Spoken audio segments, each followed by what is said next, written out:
adik-adik, apa kabar semuanya? Ketemu lagi dengan Kak Febri di channel Sigma Smart Study. Kali ini kita akan melanjutkan materi pewarisan sifat bagian kedua. Jadi hari ini kita akan belajar mengenai hereditas manusia ya. Tapi sebelumnya jangan lupa di subscribe channelnya ya, lalu like dan share videonya kepada teman-teman supaya kita bisa belajar bersama dari mana aja.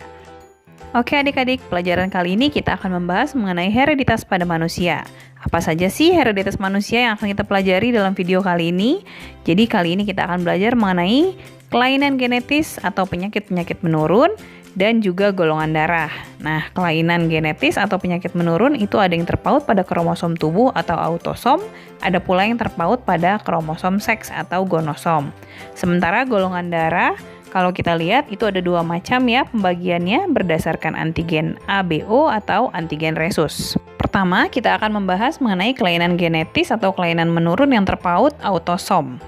Kelainan genetis terpaut kromosom tubuh ini ada dua macam, ada yang dibawa oleh gen dominan dan ada yang dibawa oleh gen resesif.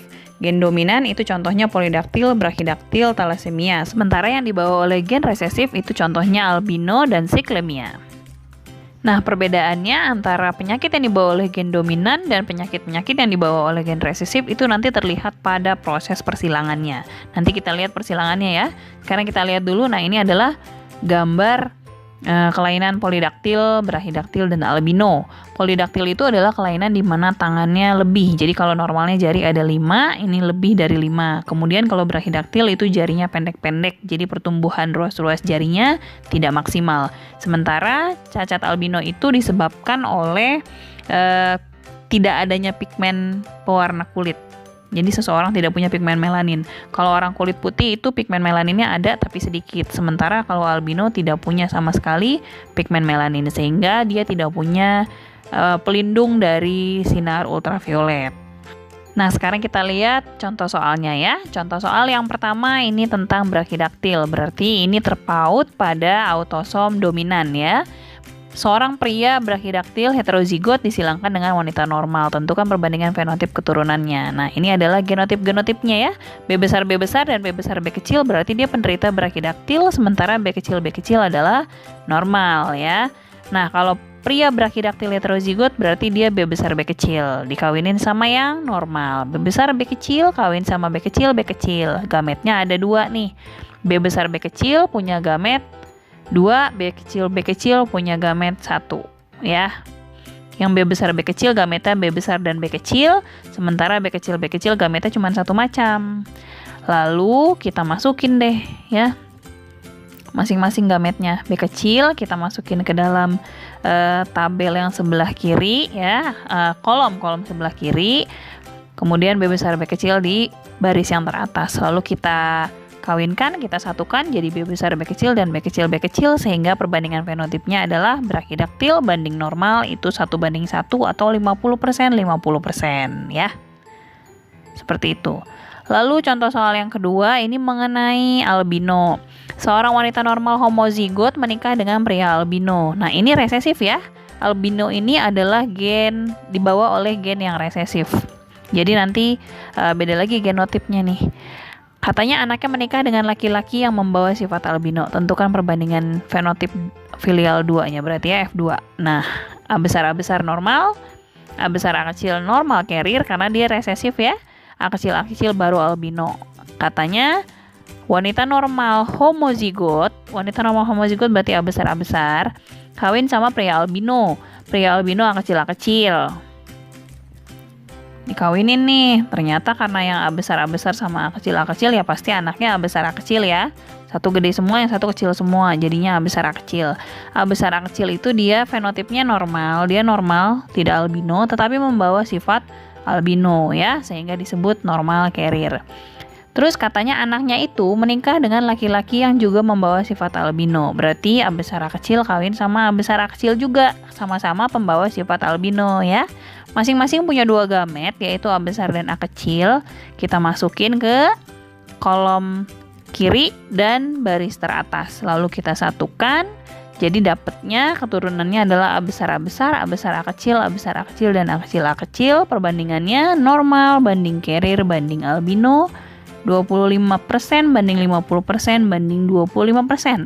atau 1:2:1. Oke, selanjutnya kita belajar mengenai kelainan genetis yang terpaut pada kromosom kelamin atau gonosom ya, atau biasa disebut kromosom seks.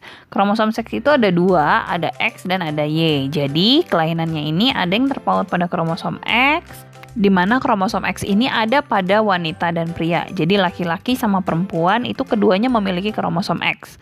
Ada juga yang terpaut kromosom Y. Nah, kalau kromosom Y ini hanya ada pada laki-laki. Jadi contohnya dulu nih, kromosom X itu buta warna hemofilia. Kalau yang terpaut kromosom Y, hipertrikosis, webtos, dan histix gravier yang hanya bisa terjadi pada laki-laki ya, karena kromosom Y hanya ada di laki-laki. Nah, ini mungkin kalian belum tahu yang namanya hipertrikosis, webtos, dan histix gravier ya.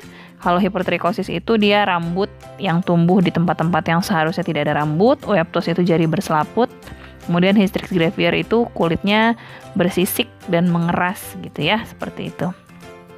Ini hanya ada terjadi pada laki-laki. Jadi kalau misalkan bapaknya menderita hipertrikosis, itu anak laki-lakinya pasti akan menderita hipertrikosis juga. Kenapa? Karena terpaut kromosom Y. Kromosom Y anak laki-laki pasti dapat dari bapaknya. Yuk kita lihat ya.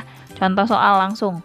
Seorang laki-laki normal menikah dengan perempuan normal yang ayahnya buta warna. Nah, ini kita tahu dulu nih genotipnya ya.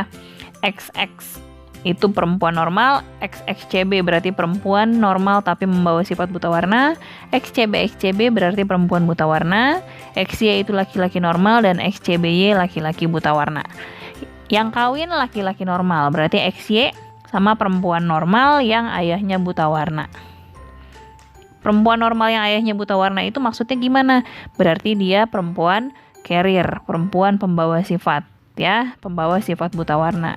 Jadi XY kawin sama XCB, kita masukin di baris atas dan kolom sebelah kiri gamet-gametnya masing-masing ya. XY di atas, XCB di kiri. Ini mau di atas mau di kiri bebas tempatnya adik-adik ya. Terus kita satuin, dapat keturunannya XX, XY, XXCB, dan XCBY. Jadi fenotipnya adalah XX itu perempuan normal, perempuan carrier XXCB, kemudian laki-laki normal XY, dan XCBY laki-laki buta warna. Semuanya 25%. 1:1:1. Kemudian sekarang kita ke hemofilia. Laki-laki hemofilia menikah dengan perempuan normal. Oh iya, buta warna sama hemofilia itu dibawa oleh gen resesif ya, makanya digambarin dituliskannya pakai huruf kecil, CB dan H itu ditulis dengan H kecil dan CB kecil. Ini genotipnya nih. Jadi kuncinya untuk hemofilia dan buta warna, kalian harus hafal nih genotipnya ya. Perempuan normal XX, perempuan normal carrier hemofilia berarti XXH, dan seterusnya itu kalian harus tahu. Nah, ini laki-laki hemofilia XHY menikah dengan perempuan normal. Perempuan normal itu XX ya. Bagaimanakah kemungkinan anak mereka? XHY gametnya adalah XH dan Y. Kemudian XX, sebetulnya gametnya cuma satu macam ya, X doang, tapi kita tulis 2 kali aja nggak apa-apa, X dan X. Kita silangkan, dapat anak-anaknya adalah XXH, XXH, XY, dan XY. Cuma 2 macam. XXH itu perempuan carrier, XY adalah laki-laki normal. 1:1 atau 50% banding 50%. Jadi mudah ya adik-adik, asal kalian hafal genotipnya, oke? Nah, selanjutnya kita lihat yang terpaut Y ya. Terpaut Y ini hanya bisa terjadi pada laki-laki nih. Seorang laki-laki hipertrikosis menikah dengan perempuan normal. Hipertrikosis itu juga dibawa oleh gen resesif tapi terpaut kromosom Y. Bagaimanakah kemungkinan anak-anak mereka?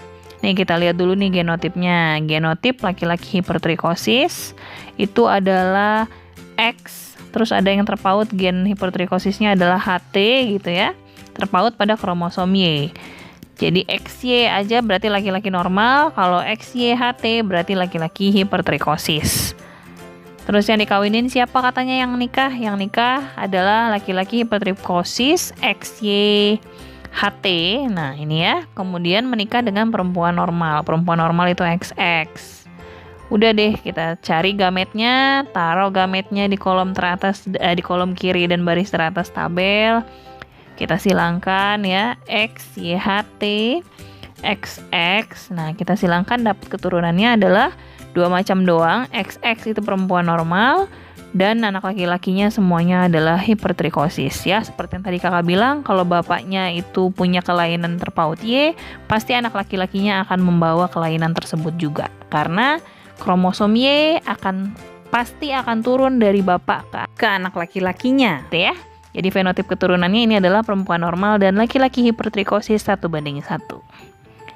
Oke, selanjutnya kita bahas golongan darah. Nah, golongan darah itu ada 2 tipe. Kita lihat ada yang tipe ABO dan tipe rhesus. Pada penggolongan tipe ABO ada golongan darah A, B, AB, dan O ya. Kalau golongan darah rhesus itu ada rhesus positif dan ada rhesus negatif ya. Jadi kalau kalian misalkan cek darah, golongan darahnya ada yang A positif misalkan. Nah, berarti dia golongan darah tipe ABO-nya A dan dia punya antigen rhesus. Ada yang O minus, berarti golongan darah ABO-nya itu adalah O dan tidak punya antigen rhesus gitu ya. Kalau yang ABO itu ada golongan darah A, B, AB sama O. Yang A-nya ada yang homozigot, ada yang heterozigot. B juga yang homozigotnya IB-IB, heterozigotnya IB-IO. Kalau AB itu pasti heterozigot IAIB. Golongan darah O itu IO-IO aja, berarti homozigot aja kemungkinannya. Kalau yang rhesus, ada rhesus positif, kemungkinannya homozigotnya RH besar, heterozigotnya RH besar, RH kecil. Rhesus negatif, RH kecil. Jadi pasti homozigot ya, resesif. Yuk kita lihat langsung contoh soal. Laki-laki golongan darah AB menikah dengan perempuan golongan darah O. Bagaimana kemungkinan golongan darah anak-anak mereka? Langsung kita masukin ya. Bapaknya AB IAIB, istrinya IOIO karena golongan darahnya O. IAIB, gametnya ada IA dan IB.